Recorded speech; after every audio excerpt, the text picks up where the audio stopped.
So today we're going to continue our series, Stepping into Love, Rediscovering Our Personal Power. We're going to talk about the power of our word. And it's not often that I quote the Bible, but I thought this would be a great way to start today. In the beginning was the Word, and the Word was with God, and the Word was God. So just think about what this is saying. It's saying that everything starts with your word. All creation starts with your word. You have to speak it out.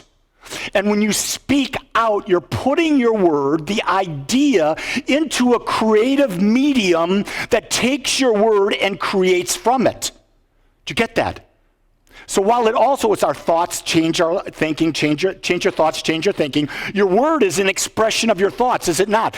When you really know something or you feel something or you identify with something, you speak it out. You not only just think it, but speaking is the second activity from thinking, isn't it? And then what happens after you do that? You feel. Because when you speak it out, there's a feeling associated with it. And you combine that with actions associated with it, now you've got the creative process. So it's thinking, speaking, feeling, and acting. Creative process if you direct it toward a specific result. Most of what we do is unconscious. Today we're only talking about the word. Does that make sense? So let's go on with that. We use our words to communicate with ourselves, others, and the creative intelligence. Where do you think our words do the most damage? The words we speak to ourselves when we're alone. We are the biggest critics of ourselves, of any human being. No, my mother's the biggest critic. We'll say, no, my dad, no, my sister. No. Here's the key. You cannot be critiqued or criticized by anyone unless you critique and criticize yourself. Because you will not allow anyone to do more than what you will do to yourself. Ooh, let's chew on that for a while. So if we have a mother that is driving us crazy, a mother-in-law, I have a mother-in-law, or I did. She's now in the great beyond. It's a wonderful place for her.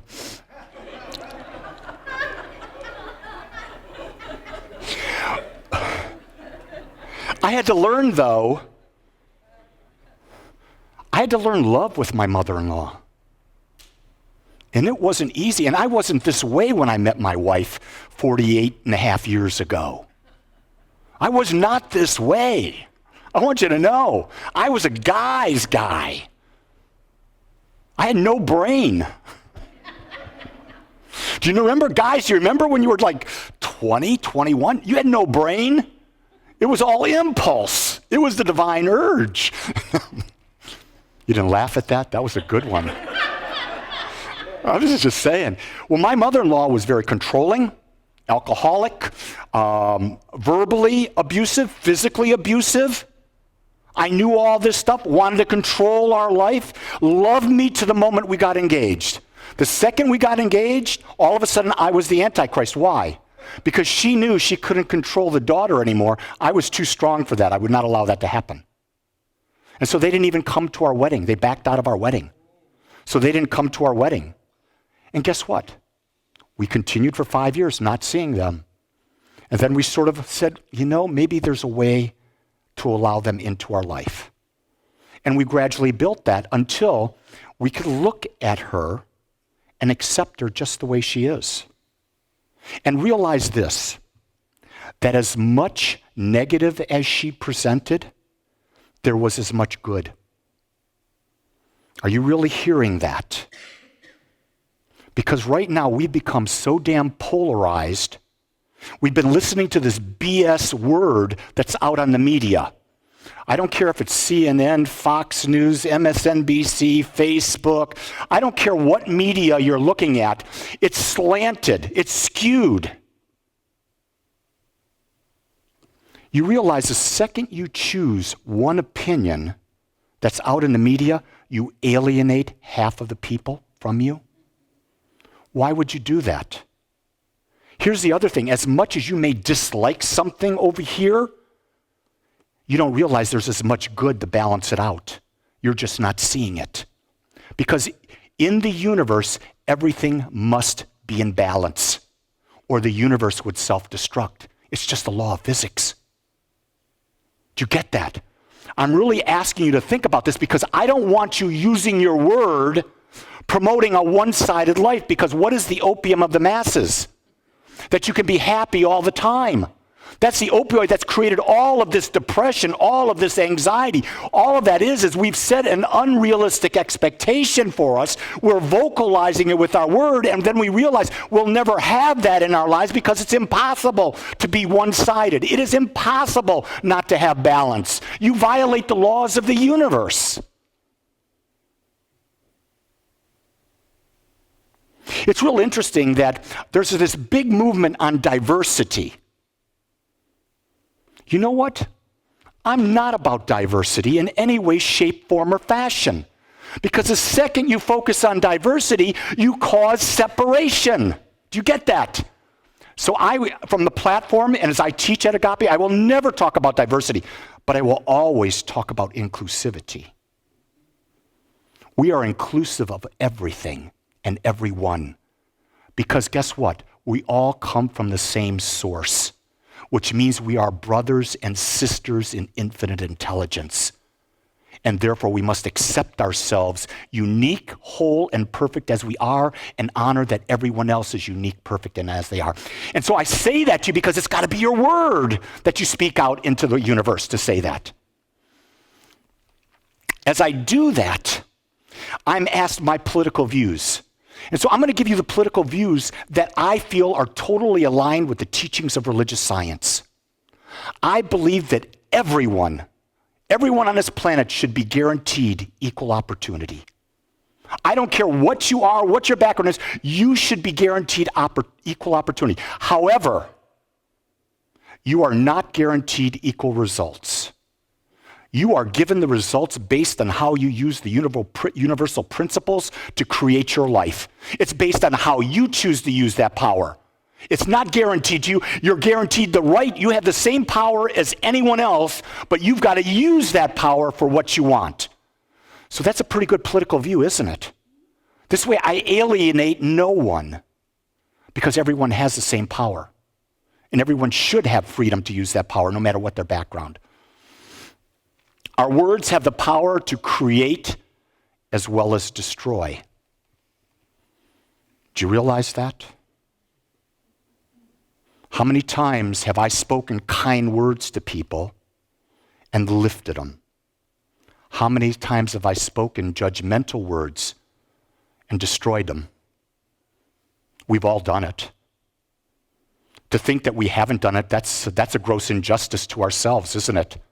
The fact of the matter, if you think that you've never hurt anyone, that you've never destroyed them, I want you to go back and think about it even deeper because you have. And here's a fascinating thing. We talk about saints. Anyone here raised Catholic like Lee? There's a whole bunch of Catholics in here, I know that. And we're talking about saint this, saint that, saint this, saint. Do you know they had another side? They all had other sides. Do you get that? But we tend to want to idolize and put people up for a one-sided life. That's not true. That's why we will never have saints at the Agape Center for Spiritual Living. Never. I played with the name when I go on to the ether, Saint Lee. And you realize saintly is a word in and of itself. So what is my goal? My goal is to be saintly on this planet. Which means what? How can I love you unconditionally? How can I accept you? How can I inspire you to be a greater you? To me, that's what saintly means. To raise people up to their highest image, not to set them apart that you can't achieve what they've achieved. So I'm looking at it from a different perspective. So we can destroy and create. Do you think Adolf Hitler used his word to create? You bet he did. But his word, based on how we looked at it, was destruction. But his word had power, didn't it? Everyone's word has power. We have to realize that. Say only what you mean. I'm going to give you some really great bullets. Don't talk about what you don't want in your life. Because that infinite power, that infinite intelligence is hearing it, and it doesn't judge. It gives you who you are.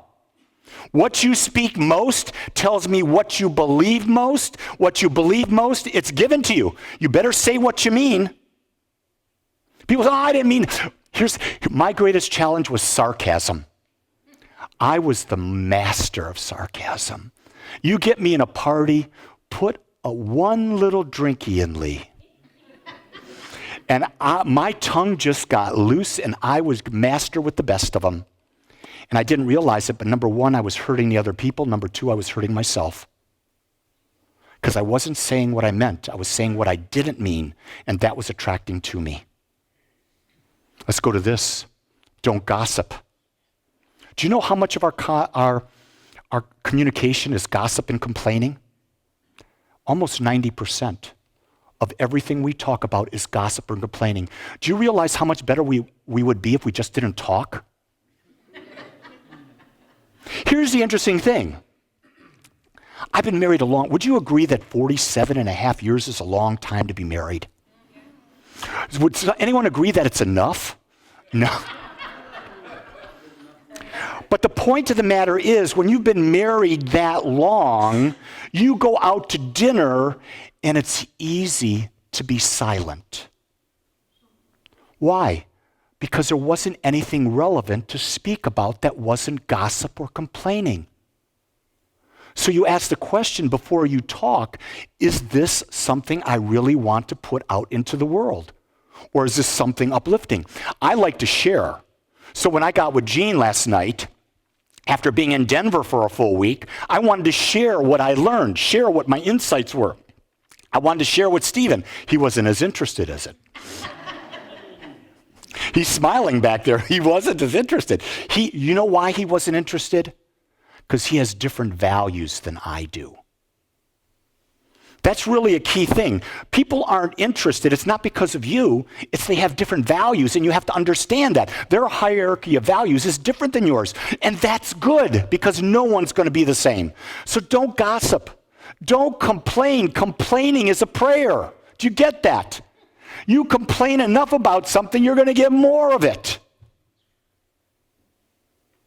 I would do a whole set of talks on each of those separately. But I wanted to highlight those because we're talking about the power of your word. Talk only about what you want and continually expand your vision of how you want to experience your life. So if you have a partner, you have a friend, you want to talk about, I'm single. And I envision myself in this incredible relationship with this incredible partner that has common interests, but has their own interests. So I have the ability to be free and do what I want. That person has the ability to be free with what they do, what they want. And we can come together and we can share and we can explore and we can expand and we can support each other and we can build a greater financial empire because two people bringing in money is greater than one person bringing in money. And then we can do all this stuff. You see how I'm creating a vision? And if you've got a partner, that's what you want to be talking about with them. You don't want to be talking about what's not working. No, I'm going to create a better, healthy body. And guess when I do that, I'm going to be able to go trek here, and then you can come with me. Well, maybe not, but you can come with me. You see how it's about expansion? You want to be talking words of expansion, not words of contraction. The second a business goes into contracting, they set in motion a law that the business contracts, and contracts. Here's an interesting thing. Some of you don't remember this, but we were at Noah's event venue for 2.5 years. It's a great venue. We had a great thing going on. We were contracted through 2020. I believe. And then last July, 5th of July, we were told that we no longer could be there because they could not they said they couldn't make an arrangement with the landlord to renegotiate the rent there. So we were kicked out. And they owed us $14,000. We'd put $14,000 down. They required 3 months down. And I remember the people that worked there, I remember them coming to me, talking to me, because I had a relationship with the people on staff there. And they were talking about they were given these opportunities. And I said to them, a consciousness has been started. I'd advise you to find a career outside of this company. And they looked at me and said, why? I said, think about the energy you're experiencing right now. how this was sprung on you, that's an energy of the corporation. And what was it last week? It was announced that Noah's nationwide is gone into bankruptcy. They're going to get rid of all their assets. They're no longer going to try to reformat. You see, there was an energy going on. And when you come from an energy of lack, there's more lack. So you got to speak your word toward what you want, not what you don't want. No, we're going to cut 10 bodies and that's going to make it all better. No, that doesn't work. That's just taking you closer. Every step you speak negative, you go closer. The idea is, how do you attract more? The more service, whatever your job is, the more gifts you give of you and serve more people, the more abundance comes back to you. It's that simple. It's just that simple. It doesn't get any easier than that. Expand your gifts. That's why I went to the marketing thing, an all-day seminar on Monday last week. I wanted to understand marketing better so that we can market better, so we can attract more people who don't know we exist and are starving for this idea of self-empowerment. Speaking our word requires us to listen to ourselves, others, and most importantly, to that still small voice within. My God, that voice is magnificent. I woke up, I can't tell you how many times last week after the conference had ended, and that still small voice said this. Okay, I get up, I write it down. Hour and a half later, okay, I get up and write it down. Because if I don't write it down, it disappears. Do you ever have that where in the middle of the night, this great idea comes to you, this really great idea, and you don't write it down, you wake up in the morning and say, I wonder what it was. Happens to me. Now, I don't know if it happens to you, but it happens to me all the time. I've learned, write it down. Because when you write it down, there's something about writing things down. You can speak your word through writing. Here's a great spiritual tool. Let's say you've got an issue in your life and you want to resolve it and you don't know what to do. Let's say it's a situation at work where things aren't going well and you feel you've been taken advantage of. How's that? Not giving your fair worth. Write a letter. Say, Dear Infinite Intelligence. And in that letter, write down all the stuff that you feel you've been screwed on. Just write it all down till you get it all on the paper. Then you pause for 5 minutes and you breathe. And then you write, Dear Lee, or whatever your name is, and you answer it from the divine intelligence perspective. And you will get the answer to everything you've been asking because that infinite intelligence is speaking through you. It's always there, but you've opened up to that possibility. Trust me, if you've got something going on, you try that and I guarantee you will get an answer different than you might have expected. Conscious living, which is isn't that what we're about at Agape? Conscious living? Self-love through conscious living. Conscious living requires us to be continually aware of the words we speak and how the world is responding to us. Do you get that? We speak out, the world responds. It's a feedback system. We speak out, the world responds. If you don't like the response, you've got to change what you speak. And remember, your speech can be thoughts that are so powerful that they're not spoken out, but the universe is hearing them. So your word can be really powerful thoughts with emotion behind it. It can be real powerful writing. There are people who don't speak a lot, but they can write really powerfully. There are people who are like myself. I speak a lot. I love to speak. But your gift may be different than my gift, and that's good. We all have different ways of giving our gifts into the world, but you got to be careful. Where are you putting the attention at? How does it go? Where your attention goes, energy flows. And what you put your energy into, you create. Your word tells you where you're putting your energy. And I invite you to do this first. Don't worry so much about what you're saying to others. Start with what you're saying to yourself. Because until you fix how you're speaking to yourself, you can't fix what you're saying to others. Because the journey always starts within here And the journey within here is always about self-love, self-acceptance, and embracing the personal power that has always been within you, that's been hidden underneath. I want to thank you for joining us today.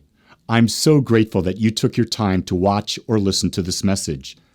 If you found this message beneficial, I would ask that you go to our website, agapecsl.com. Once there, click on the donate button and experience the joy of conscious and purposeful giving. Or if you would like, text your gift by simply dialing 972-532-6976. It is through your gifts that we are able to bring this message to you in the world. I would ask that if you like this message, to please subscribe to my YouTube channel under my name, Lee Wolak. Again, I want to thank you for joining me in the Agape community as we learn how to better self-love through conscious living.